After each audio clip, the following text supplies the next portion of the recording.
Okay, so let's continue with the talk. Next talk will be by Stefan Szeider, who will be talking about circuit minimization. Okay, thank you.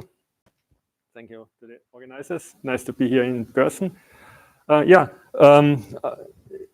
The presentations before me gave an excellent background to the question I'm dealing with now here. It's about circuit minimization, and we use QBF and SAT-based exact synthesis, and also put maybe a more placative title, taking care of don't cares, because it turns out that this kind of is the essence of getting the method perform efficiently, and there are two ways to deal with this don't cares. Okay, it's the wrong pointer.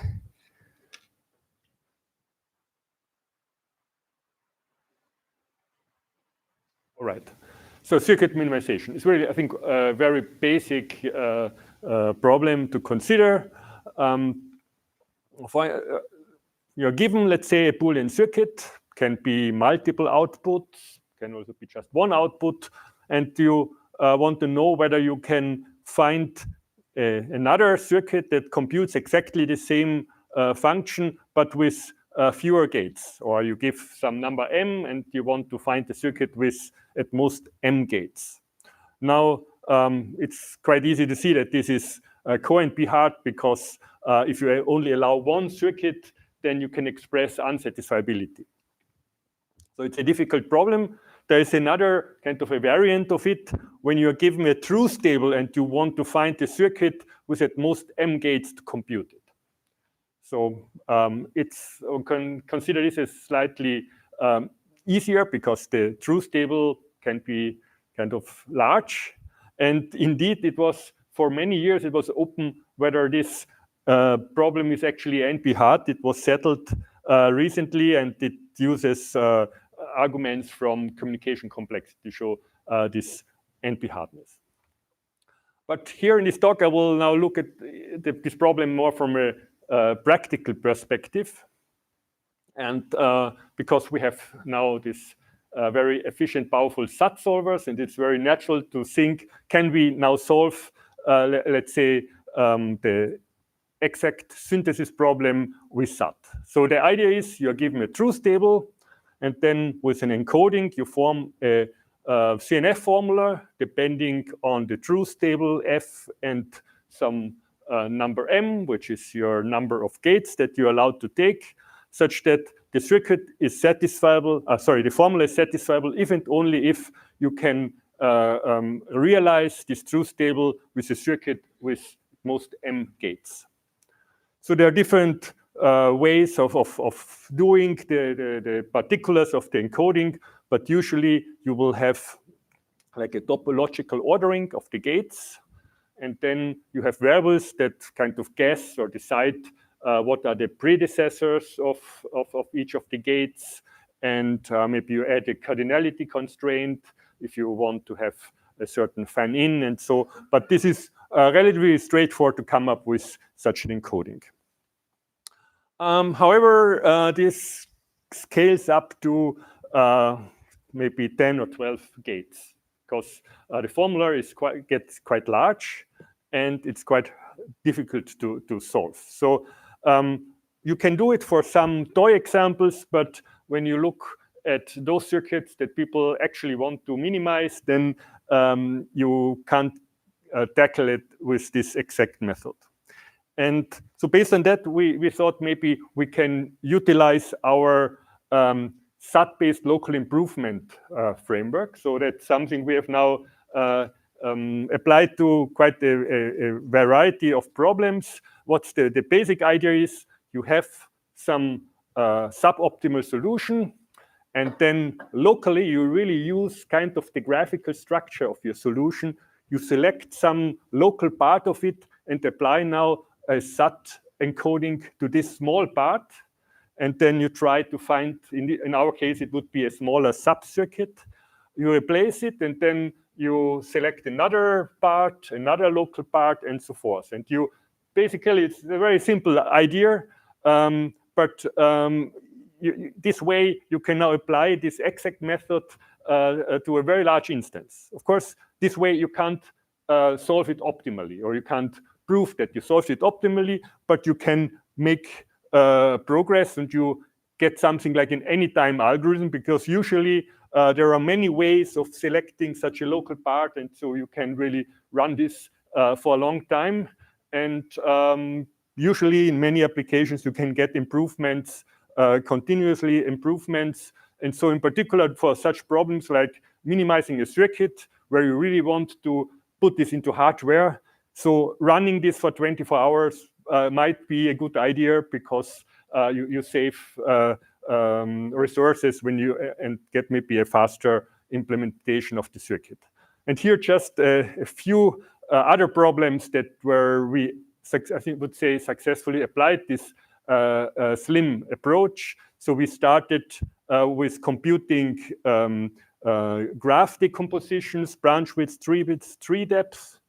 Then we did redecision trees. Decision trees were mentioned earlier this morning, and because decision trees got a certain revival now because they are interpretable. But when you get a decision tree with 5,000 nodes, then maybe it's not so easy to interpret it. And also here there are now many SAT encodings proposed over the last years. And with SLIM, we can apply the SAT method locally and apply it to large trees. We had graph coloring, Bayesian network structure learning, and very recently MaxSAT. And the interesting thing is that for several of these problems, they have some kind of a synthesis flavor, like for 3D composition, yes. Yes. For Bayesian network structure learning, you want to find the structure of a Bayesian network that represents the data. So you synthesize, in a certain sense, the Bayesian network. Okay, but now back to our circuits. So I would say a native way of doing it. You have your big circuit given, then you select a subcircuit S, and then you try to find an equivalent circuit T. So S and T are two equivalent circuits, but now T has fewer gates than S, and then you can replace it, obviously. So the new circuit C, where you replace S with T, obviously will compute the same function, then you can go on with this. However, it turns out that this way we leave quite a lot of options back, because many things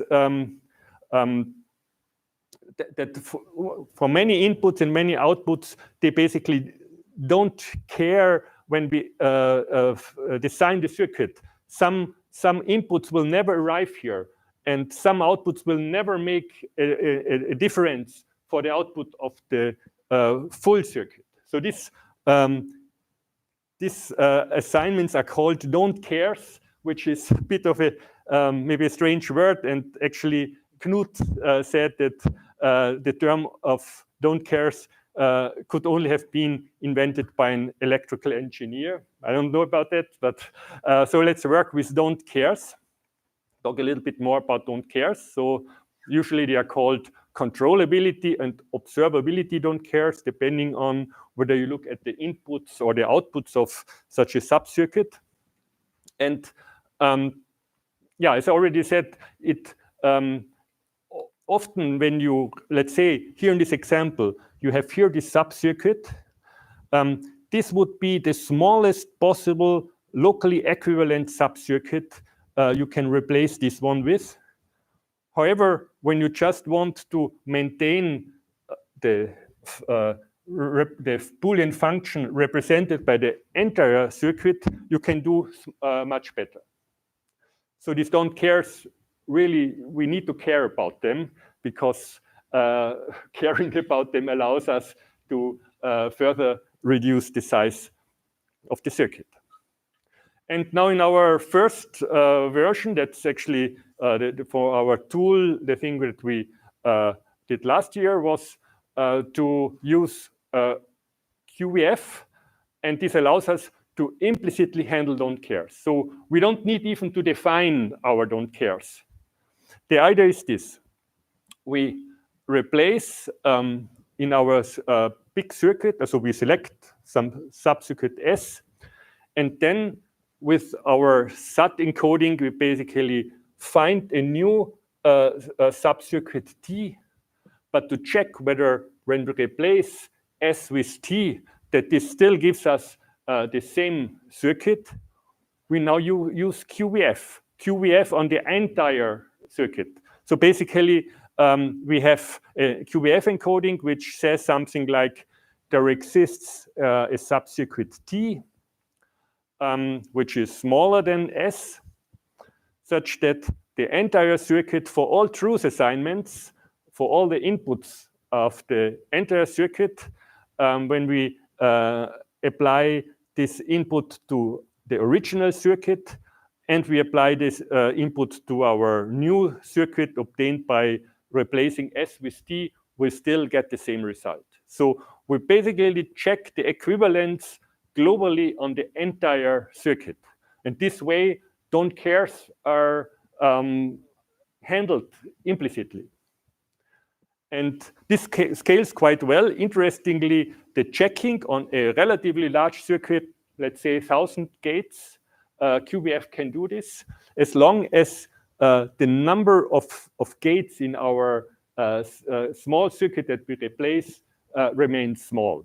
We have like something like 10 or maybe a bit fewer gates in our local part, but we can have like 1,000 gates in our global circuit. Excuse me, can I ask a question? Can you please go a step back? I wanted to see a formula that you were having. No, the one with the QBF formula. So is this really a QBF? Because there exists T, right? So you can introduce column functions, and then you have universal quantifier. So technically, you just have done variables. Do you need QBF, or is SAT enough? No, it is. You need it's like QBF with one alternation, because the idea is you guess the shape of the new subcircuit such that for all assignments it computes the same function. So it's an exists that's for all it's the same. So you need QBF for that. Okay.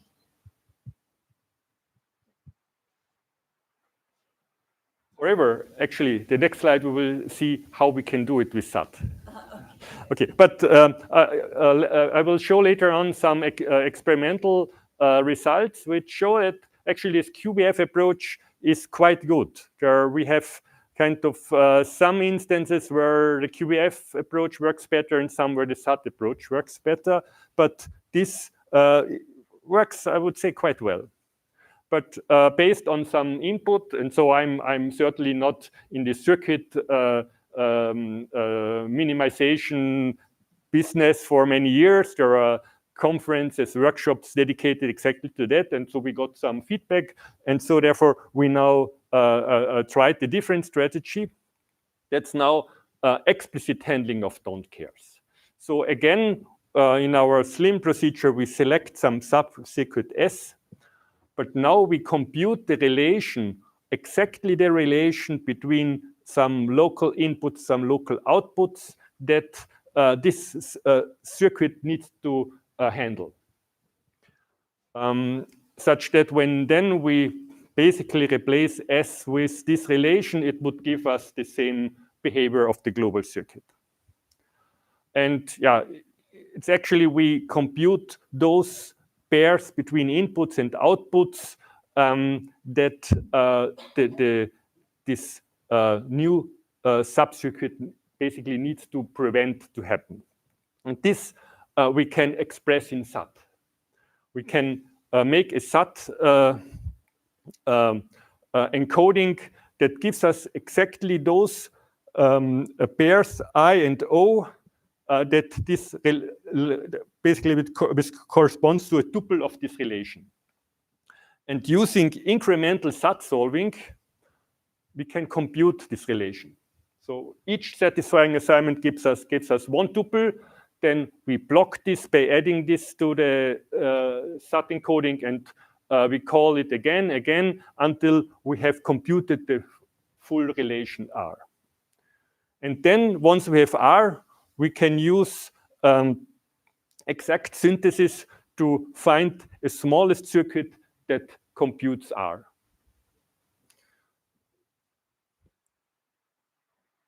Okay, so these are the SAT and the QBF part. Here, just one thing that's common to both. How do we select the subcircuits? So we tried different strategies when it turned out that a very simple random selection appears to be quite well. So doing systematically going the circuit, I don't know, from left to right or something, all didn't work that well. Then just randomly select maybe one gate, let's call it the root gate.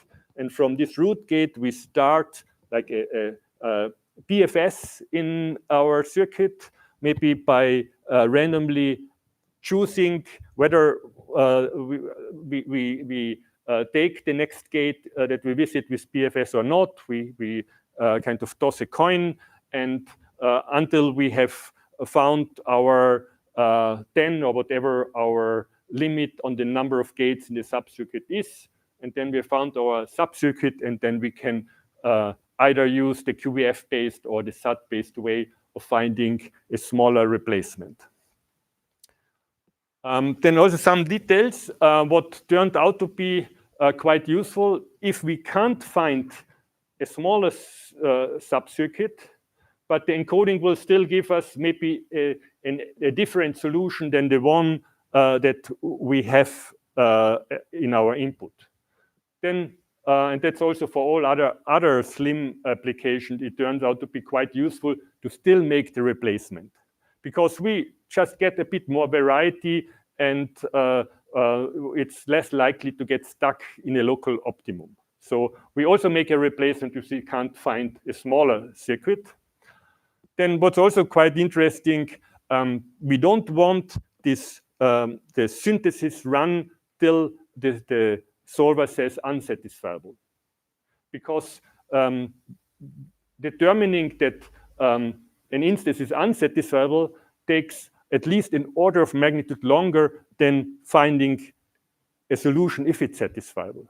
And that's actually a very interesting problem on its own, this runtime prediction, to come up with a good cutoff time to say if it takes that long, then the probability that it will find a satisfying assignment is so small that we just stop here and rather devote our resources on a different subcircuit. So this is, I think, an interesting thing on its own. We have a solution to this, but I guess one could use more sophisticated machine learning techniques. And for the subcircuit size, in our previous tool, the QBF-based tool, we had a dynamic scheme where we basically looked at first larger subcircuits and later on changed the size dynamically. Now we just decide from the beginning the size should be this number, and it seems to work slightly better this way. Yeah, and our new tool, elim, it's we have it implements the QBF-based and the SAT-based approaches. It's also available on GitHub, and we tested it on 2 sets of instances, and I will now use the final few minutes of my talk to show you the results.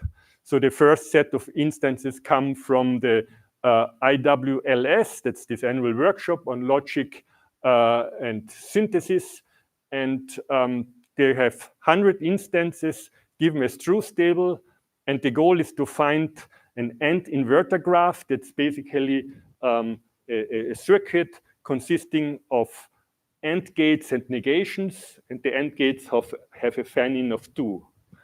And just to get an idea, some of these implementations require up to 8,000 gates. So it's quite substantial, the size of these circuits. And so this is basically our workflow. We are given the truth table, then we use ABC. So ABC is a standard tool for circuit manipulation.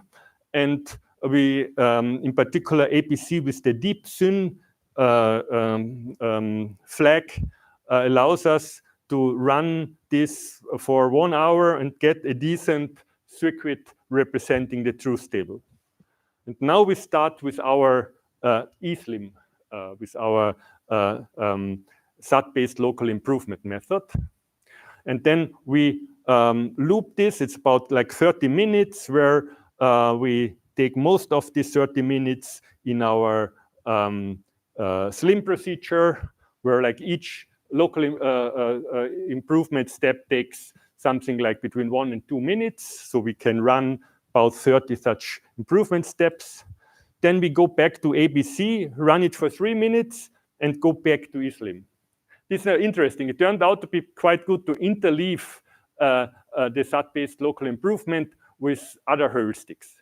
And also in other contexts, this turned out to be quite good because apparently it's quite synergetic and a bit complementary. The improvements the SAT-based method does and the improvements other heuristics do. And yeah, here we also see like the averaged on all the instances. So this thin gray bars is where we run the APC tool, and the reduction, we see that when we switch from SLIM to ABC, we get quite a jump in reduction. From this picture, you might say, okay, it's much steeper for APC. Why not just running APC and it will be better? But this synergetic effect we see here now in this comparison chart. So all these 100 instances we grouped here in ranges of sizes, and we see here the red and the green bars showing the reduction, the average reduction we could achieve with our SAT-based tool and our QBF-based tool. So in each of these categories, the SAT-based gives the best reduction, and the QBF-based the second best reduction. And if we would just run ABC with deep syn for the entire duration, we get a reduction as in this blue bar. So we see that, okay, here in this range, it's quite good, but still the SAT-based is better. And the orange bar is the predecessor of our tool. It was purely QBF-based, and we had the in-processing done with ABC, but not with deep syn. And our local selection was slightly different. And now the second experiments, we tried the EPFL benchmark instances. So these are 20 circuits. I think that have been used for like 10 years. And every year they publish this so far smallest number of gates people could find to represent the circuit. And so one can see some instances, there have been several years where no improvement has been made. And basically people had tried, there's also no time limit. You can spend your supercomputer for a year on it, and if you can improve it, you submit it and they will put it on the website. And here is also the task is to find circuits with 6 input gates, and the circuit can compute a function which is given by a lookup table. So you're not only limited to AND gates and OR gates, but you can have more complicated gates. And our workflow is here. We take the input circuit, and now here is also the window splitting. We can handle quite well circuits up to 1,000 gates roughly. If it gets larger, then our procedure starts to slow down, and therefore, if we get really large instance with 10,000 gates or something, then we split it into windows and optimize each window independently, and we can do even in parallel. And yeah, here's the windowing. One needs to be careful about maintaining acyclicity, because if you do it in a naive way, then you can end up with cycles. So we use some kind of stratification to select these windows so that we don't run into such problems. And now this is the first part of the results. Smaller instances with up to 1,000 gates. So here we didn't need to use windowing. So here is initial, that's the number of gates that are where a realization is already known.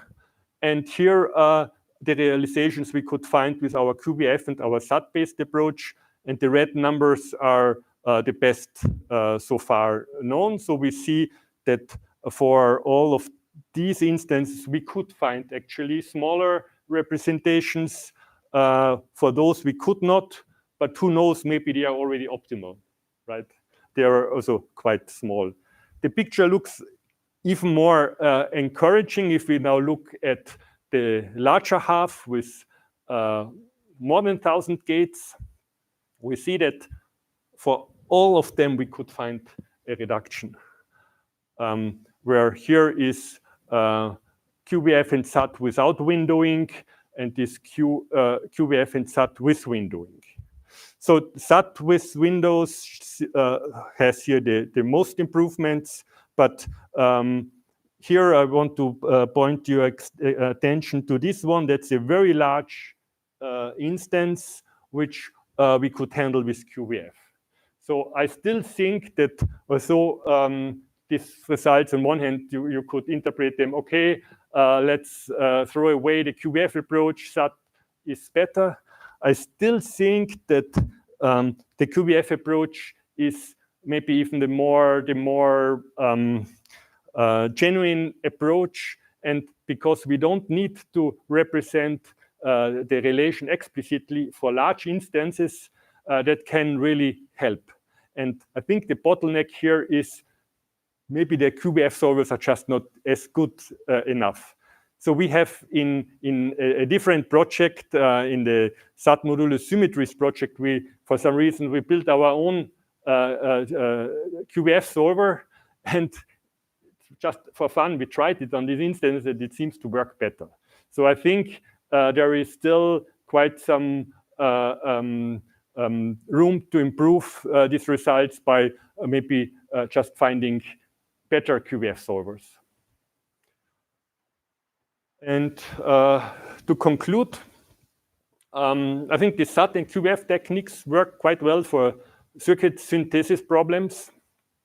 And I said the SAT-based local improvement method is like, here we have one more showcase where this seems to work quite well. So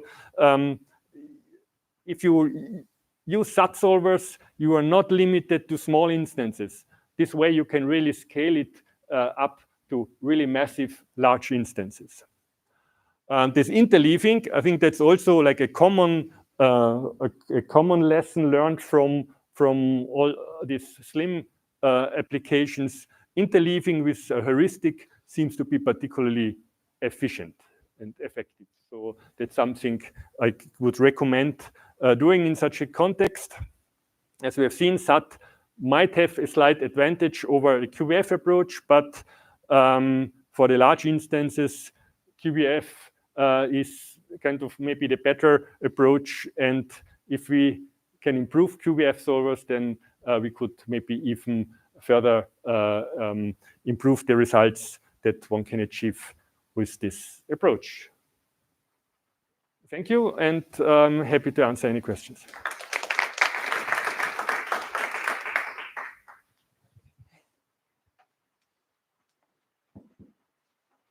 You're doing local search. Local searches get stuck in local optima. So did you consider using like simulated annealing and with some probability that's going to diminish, replacing a subcircuit by something might be even a little bigger, but it just opens the door for further optimization? Yeah, I think it's a very good suggestion. We looked into this. We have not followed through all possibilities because local search is like when you go down this rabbit hole, there are of course many meta heuristics, etc. We had some good results with some taboo search, where that you don't explore the same regions over and over again. I think there are still many ideas from these meta heuristics then that one can put into here, but it's not so often that we usually can make improvements over and over again. So, but still to use the resources efficiently to search in the right regions, there is certainly new ideas necessary to do this even better. Yeah, so here your starting point is a circuit, right? You start with a circuit and then you do the windowing, and so I guess in the logic synthesis literature, there's also something like, you start off also with a set of don't cares. You say that I want to synthesize this function, but I really don't care what your synthesized circuit will evaluate to for certain inputs. Would it be possible to extend your technique to? Yeah, that's a very interesting question. I have not until actually the previous talk, I didn't think about this. So they don't cares were just like an artifact that kind of emerged within our method. Structure. But now I realized that these don't cares are often also part of the specification. Yes. And I think in particular with the QBF approach, I would now say that it should be relatively straightforward to incorporate this don't cares into the encoding, and then when we check that the new circuit with the replaced local one is equivalent to the original one, modulo some globally specified don't cares, I don't see an obstacle why this shouldn't work. Yeah. Okay. Thank you.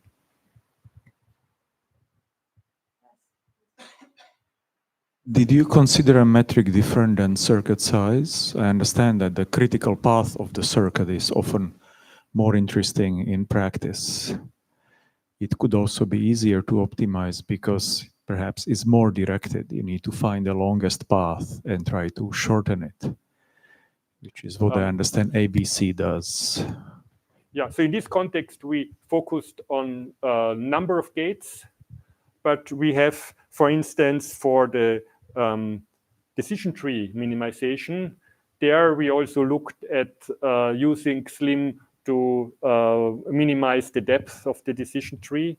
And so in principle, these methods also apply there. But for circuits, we have not tried it explicitly. So for what Russ mentioned, remind me that there is this work on minimizing circuits for homomorphic encryption, where the goal is to have as few nested ends in terms of the height. And so there you have these metrics. And what worked well there was to use these rewrite rules to basically mine rewrite rules that work pretty well. So let's say you have I don't know what the size of this data set is, but probably there is some recipe that has worked well that you can come up with. There are some sequence of rewrites that in your data set seems to work really well at doing the optimal. And now if you come up with these rewrite rules, then you can try to do a quality saturation of other techniques based on e-graphs to directly do the minimization instead of having to do it at the SAT level. So that could be some, I don't know how big these circuits are, but assuming some 10,000 of gates. Yeah. Like so it's order of magnitude. Plausible that perhaps by splitting the search into different. In your experience, are the changes very local or very global? Like, does the last circuit, if you take some notion of graph edit distance or something, does it still look like the original one? We have not looked into that. Each change, of course, is local, but whether kind of many small changes together change the graphical structure significantly, we have not analyzed it, but it's actually a good point. We could look into that. It might be interesting. And also thanks for the suggestion for this cryptographic circuit application. I could imagine that if there are good, efficient tools with rewrite rules, that this would be maybe a good way of interleaving with our SAT-based to do a bit of these rewrite rules and then switch back maybe to the SAT-based improvement. This could have a potential. It probably will work better for other metrics than the size. I think, well, it might work for the size if there is a local change that reduces the size. There is like a local change kind of remove. Think of it as multiplication. If you want to reduce the number of multiplications, sometimes the local rule can remove one multiplication just magically. And so here with conjunction is the same, but I don't know with size. Anyway, thank you. Yeah, so the ABC tool already has a whole bunch of rewrite rules.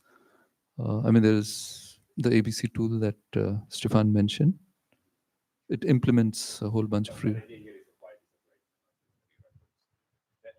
The key idea in those works is a quality saturation. So it's not to actually try the rewrite rules, it's to build a data structure that represents them all or succinctly, and then you just directly pick the smallest. Mm-hmm. So you build these e-graphs or other things. Mm-hmm. I don't. These are big, so I don't know if it will work there. But mm-hmm. Okay, so let's stop discussion here and let's thank Stefan once again. And before you run away, we have two announcements. Actually, one is from Moshe regarding things that I already told you in the morning. So, did you guys receive my email about COVID? Some people received it. Anyway, one person came down with COVID yesterday. So I sent email suggesting everybody, it's a recommendation, test daily and mask. I was late this morning because I tried to get some COVID tests and it's not as simple as it seems. So in the email I said, go to Walgreens, which is just about 10 minutes from here. I went to the Walgreens. They don't have any COVID test. So I won't recommend any place because if everybody goes to the same place, they will not have enough COVID tests. Yeah. So just look at drug, go on Google Maps, look at different drugstore and call them before you go because they may be out of COVID. I was able finally to get COVID tests, but not every place has them now. Mm-hmm. We will investigate if the institute can order a supply of COVID tests. I don't know yet. But they were not so easy to get. I was running around this morning to try to get one. Yeah, I told that in the morning. But well, another thing that is now, if you notice in the program, I think we don't have something scheduled in the next round, because the idea was like, we don't want this meeting just to be one talk after another talk after another talk, because it's not a conference. So we actually also I've noticed yesterday during our hike, or not a hike, many people started to talk about projects. So I was really actually proud when we were talking on Akshay about scaling function on +40, and we actually managed to lead reasonable conversation. So hard to believe, but we did it. But now, jokes aside, actually we want to open the floor.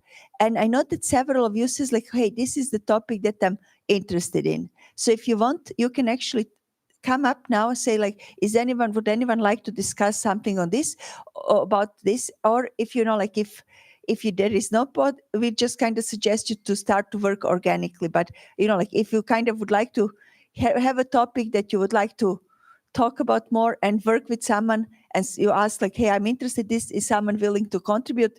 Now it's your turn. And who is willing to come and suggest? Please. See.